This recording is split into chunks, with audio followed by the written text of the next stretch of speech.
Alright everyone, and welcome back to Season 14 of AOR, and this is F2 on Xbox One, and we're here today for round 7 of the season and the Canadian Grand Prix.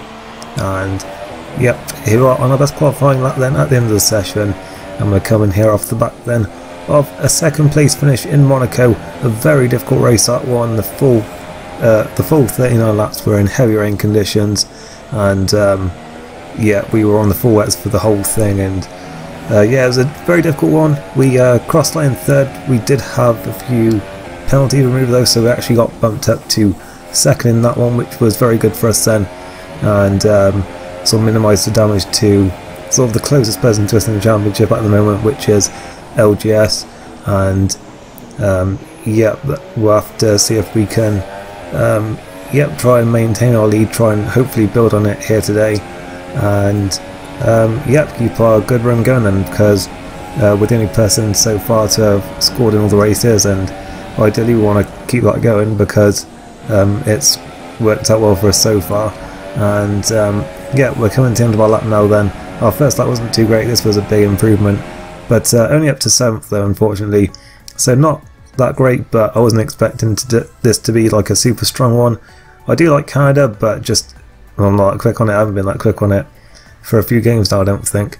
But yeah, so running 1-2 at the front, then Franglish took pole from TRL Ellis, Bobbitts was in third, and yeah, I think the top 4 in the championship actually, Herschel, me, LGS, Coldhead, not in that order, but yeah, we're the top 4, we were 7th to 10th and on the grid. So yeah, interesting race lined up, and once again, for the 3rd race in a row, we've got rain forecast, and it's going to be heavy for a bit and then go back to light, so we'll see what happens there as the lights are coming on.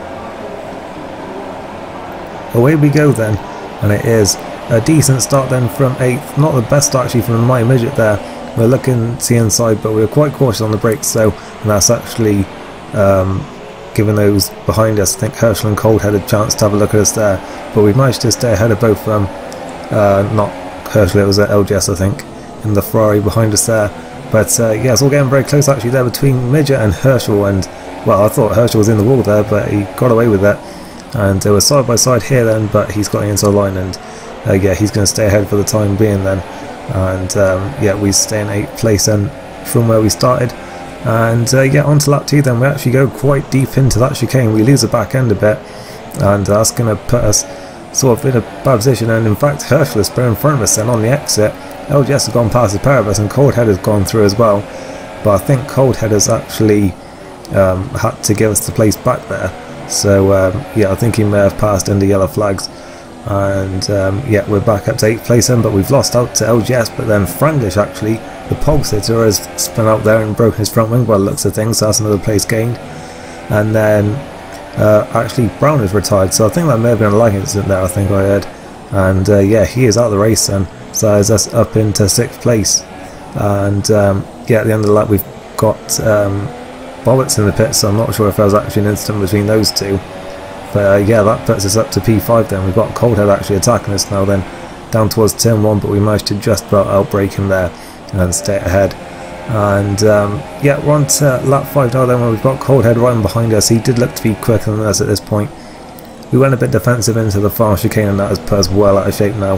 And yeah, he's going to have a very good run then down the pit straight across the line, and yeah, he's going to be inside line there for turn 1. We try and defend a little bit, but I think we've braked a little bit too late there, and we're still got the inside line for turn 2, but he looks like he's got a much better drive out of the corner there, and through he goes into 5th place.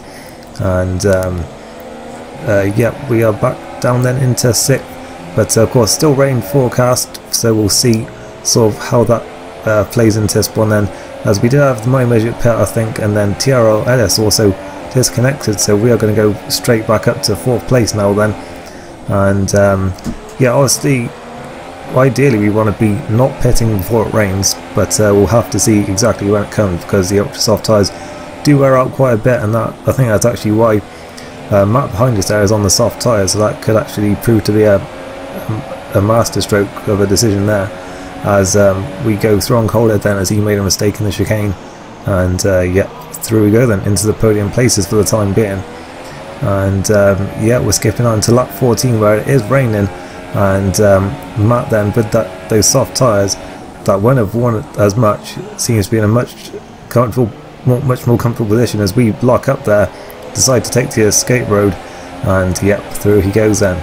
So yeah, I think going on those harder tyres has really benefited him there, because he's actually up to second place now. He's past Poodle as well, and we've got it all wrong in that chicane, and No Pals has come straight past us and on the super soft tyres. So that again, that looks like a good decision from him there, because yeah, his tyre wear won't be as bad at this stage. And yeah, that's us back down to 5th, and DRS has now been disabled, so I'm pretty sure we're going to be pitting at the end of this lap then for the intermediate tyres. And yeah, we'll just have to see sort of how we can do on those, because I don't think my pace has really been that great in the dry, so I'm not really expecting it to be any better in the wet, to be honest, because I didn't really practice for the wet, if I'm going to be completely honest. But yep, into the pits we come then, as is everyone else at this point. And yeah, we'll see how our pit crew can do, but I think unfortunately being right down at the end here then with everyone in the pits at the same time, there's a good chance we're going to get held for a few people here. And in fact, yeah, we are, and we actually lose out to CJ there, so that's unfortunate. But I think it's ridiculous like how far after that person's gone past it actually releases you, because he's like 2 seconds clear of us already, and like we've got Bobbits right on the back of us now then. But out of the pits we come then in 6th place. And yeah, as I was saying, I wasn't really expecting my pace to be any better in the wet than it was in the dry.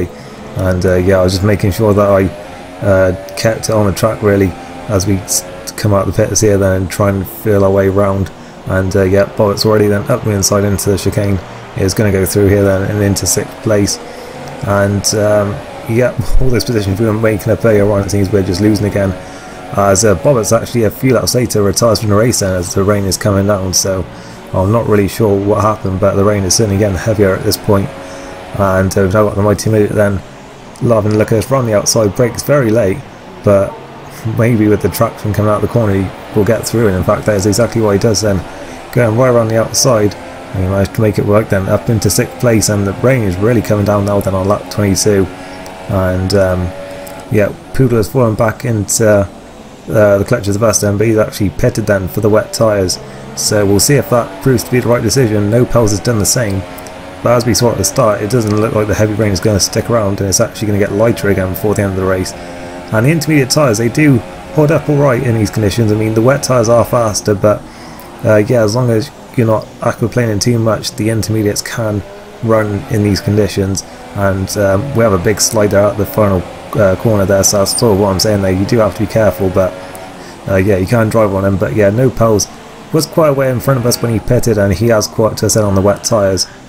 But yeah, by lap 31 it had dried up again, and that still didn't stop us running on there. But yeah, No Pals and Poodle both had to come back in then for the intermediate tyres.